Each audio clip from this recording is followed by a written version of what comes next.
পরে পশ্চাতে কোনো কাজ নেই। কালকে আমার একটা মেয়ে সকাল তোমরা চরণে হাত দিয়েছে আর ছপ করে গরম হয়ে গেছে। এমনি প্রণাম করে পড়ে দিয়ে চরণে হাত দিচ্ছে আর পা গরম হয়ে গেছে। এই তোর হাতটা তো গরম কেন? মানে সেবা করে যার ভেতরে একটু সৎ চিন্তা থাকবে সেখানে ধরিবেন দেবে।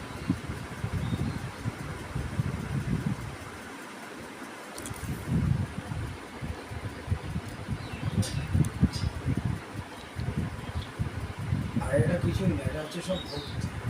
তুই যদি ভক্তিভাবে ভগবানের স্মরণ করিস, গুরুদেবকে স্মরণ করিস, তোর মতো সেই পাওয়ার তৈরি আবার নিজে নিজে তৈরি করতে হবে। কেউ কাউকে পাঠ দেয়। আচ্ছা, এটা ভিজা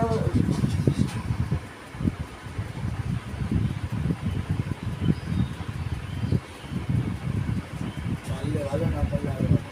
না পারলে চলে গেলে বুঝি না। আমার বাবা আমাকে বলছে, আমার বাবার থেকে অনেক শিক্ষা আছে। আমার বাবা নিজে বাবা, তুই এই বয়সে ভিক্ষা করতে যাবি, লোকে তো ঝাঁটালাতি মারবে, বুঝলি? বাবার কথা ঠিকই বলেছে, ঝাঁটাটা আমার আগে দরকার, বুঝলি? আশ্রম ঝাঁট দেবো তো, নারকেলের খিচুড়ি পাবো করতে যা দাম দেবে, ঝুলাই নিচে যাইব। এটুকু যদি না করতে পারি তাহলে সাঁতারি দিলাম, বুঝলি? বাবা বলতো আমি থাকতে থাকতে তোরা টাকা পয়সা গুছিয়ে রাখ, পরে বিয়ে থাকা করবি, এটা লাগবে সেটা লাগবে, তখন পয়সা পাই কোথায়? এরাতে গুছিয়ে ও বিয়েই করবো না, ভিক্ষা করে খাবো, ওই সব ঝামেলার মধ্যে যাবো। আচ্ছা, এটা তোমার টেনশন নিতে হবে, বুকে দিতে হবে।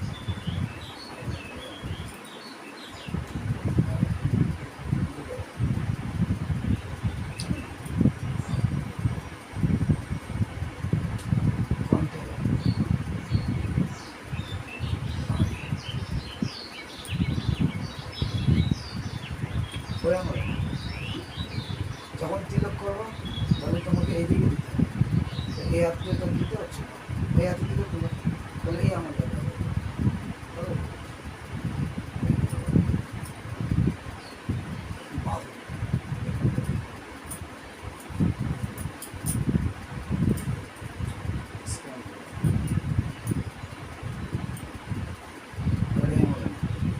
এই আঙুলে ঠেকাই, এই আঙুলে বাঁধা।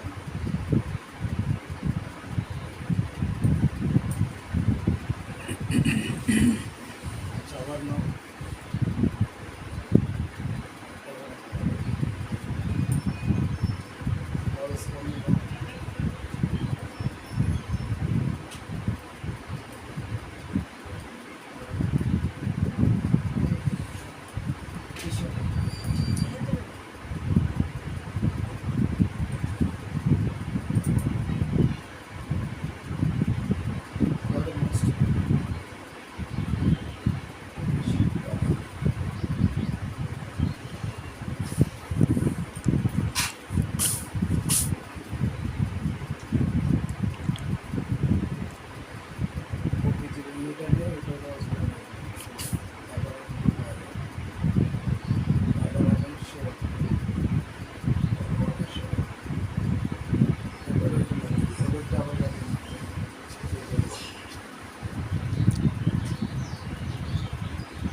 রজ একটু রেখে দিবি, আর যতদিন ওরা রস পাবি তুলসীতে জল দিবি, ওই দিক থেকে ওই জল খাবে।